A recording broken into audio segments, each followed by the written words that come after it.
Capítulo 6. Jesus e o tempo. O mítico dia do nascimento de Jesus Cristo foi oficializado por Dionísio, o Pequeno, no século V, que marcou no ano 1 do século I, correspondendo ao ano 753 da fundação de Roma, com um erro de previsão calculado em 6 anos.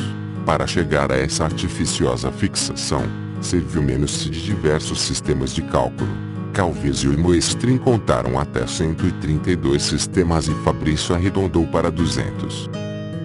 Para uns, teria sido entre 6 e 10 de janeiro, para outros, 19 ou 20 de abril, enquanto outros ainda situavam entre 20 e 25 de março.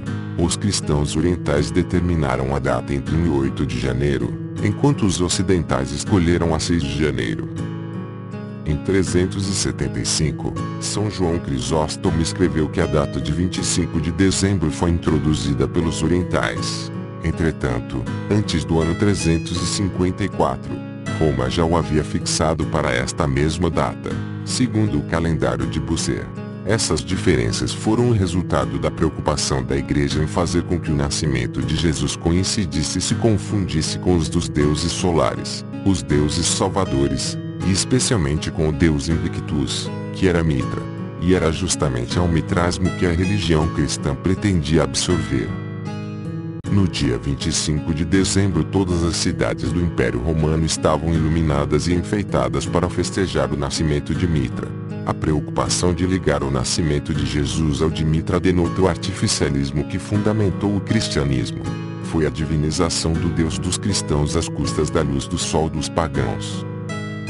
Foi um dos grandes trabalhos de mistificação da Igreja a confluência dos dois nascimentos para a mesma data. Assim, o nascimento do novo Deus apagava da memória do povo a lembrança de Mitra, no fim do inverno. A tradição religiosa, desde milênios, fizera com que todos os deuses redentores nascessem em 25 de dezembro.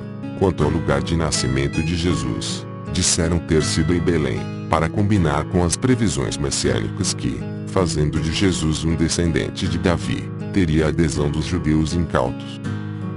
O 2 e o 4 evangelhos não mencionam o assunto, enquanto o 1 e o 3 aludem ao caso, mas se contradizem.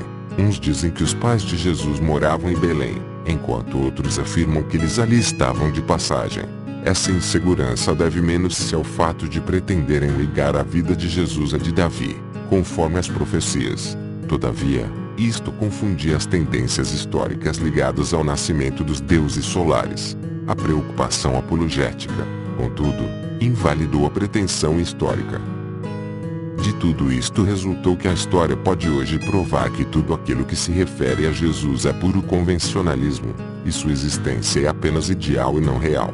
De modo que a morte dos inocentes nada mais é do que a repetição da matança das criancinhas egípcias, contada no Êxodo. A estrela só pôde ser inventada porque naquele tempo o homem ainda não sabia o que era uma estrela, tanto assim que a Bíblia afirma que Josué fez parar o sol com um aceno de sua mão apenas. Assim, a estrela que guiou os magos é coisa realmente absurda. Antes de tudo, ninguém soube realmente de onde vieram esses reis e onde eram os seus países. Outros fenômenos relatados como terremotos, trevas e trovões, assinalados pela Bíblia, não são pela história dos judeus nem dos romanos. Só os interessados no mito puderam ver tais acontecimentos. Os escritores que relataram fatos ocorridos na Palestina e no Império Romano não transmitiram estes fatos que teriam ocorrido na morte de Jesus à posteridade. Muita coisa pode ter acontecido naqueles tempos, menos as que estão nos evangelhos. Pilatos, por exemplo, morreu ignorando a existência de Jesus. Os legionários romanos jamais receberam ordens para prender menos-lo. Nenhum movimento social, político ou religioso contrário às normas da ocupação surgiu na Judéia, para justificar a condenação de seu líder por Pilatos. Entretanto, Jesus teria sido julgado e condenado pelos sacerdotes judeus, pois Pilatos deixara o caso praticamente em suas mãos e do povo, lavando as suas próprias. Nem Pilatos, nem Caiás, nem Amnã deixaram qualquer referência acerca desse processo. Nenhum deles poderia dizer qual é a aparência física de Jesus.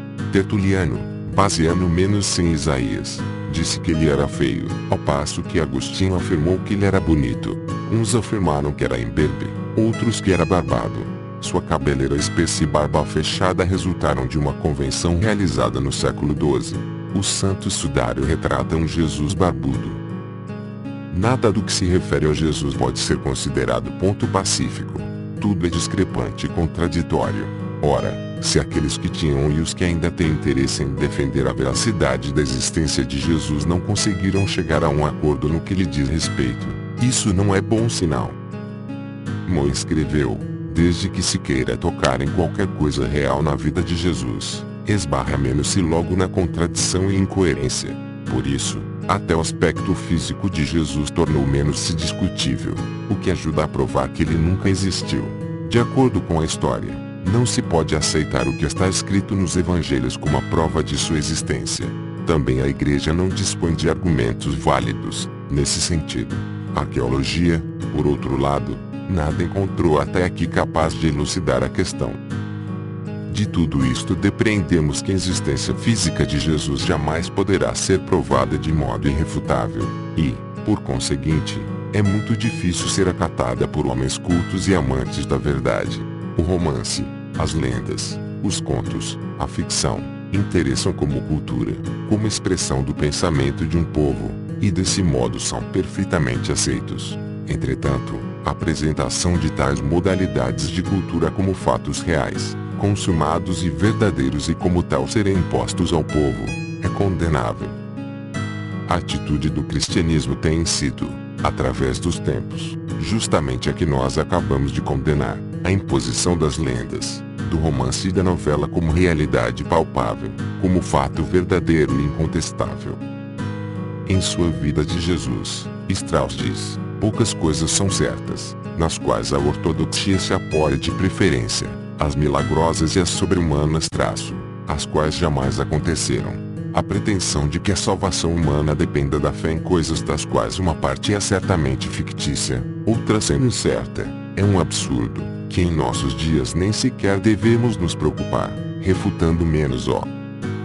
Ernest Chavette, comparando Jesus com Sócrates, diz que Sócrates é um personagem real, enquanto Jesus é apenas ideal. Homens como Platão e Xenófanes, os quais conviveram com Sócrates, deixaram o seu testemunho a respeito do mesmo. Em seus escritos relatam tudo sobre Sócrates, a vida, o pensamento, os ensinamentos e a morte, e nada do que lhe diz respeito foi adulterado, e, portanto, é autêntico, verdadeiro e indiscutível. Quanto a Jesus, não teve existência real, e aqueles aos quais se atribuem escritos e referências em relação a ele, uns foram adulterados em seus escritos, outros não existiram. Pilatos, que teria autorizado seu sacrifício, omite o fato quando relata os principais acontecimentos de seu governo. Por acaso mandaria matar um Deus, e não saberia. Assim, quem descreveu Jesus, apenas imaginou o que ele teria sido, não foi sua testemunha. Renan disse em sua vida de Jesus: nossa admiração por Jesus não desapareceria nem mesmo quando a ciência nada pudesse decidir de certo, e chegasse forçosamente às negações. Termina dizendo que o divino encontrado pelos cristãos em Jesus é o mesmo que a beleza de Beatriz, que apenas resultou do pensamento de Dante ou de seu gênio literário. Da mesma forma, as belezas de Cristina residem nos sonhos religiosos dos hindus. As maravilhas de Jesus e a beleza de Maria são produtos do gênio inventivo da liderança oradora dos mitos Jesus e Maria. Se de ambos apenas se diz o bem, há sinal que eles não tiveram existência real. Jesus Cristo é uma criação do homem, o qual esteve em cena apenas para realizar as profecias dos primários profetas judeus. Esta é também a opinião de Didon, exposta em seu livro Vida de Jesus. Diz ele que é suspeita a sonegação de quase 30 anos da vida de Jesus à história evangélica. Nós apenas sabemos um nada da vida de Jesus, escreveu Miron. Os redatores dos evangelhos e os primeiros autores eclesiásticos, recolhendo as tradições correntes da comunidade cristã, podem ter adquirido alguns fragmentos da verdade, mas como assegurar que, entre tantos elementos mitológicos e legendários, haja algo de verdade? Assim, a vida de Jesus em si é impossível.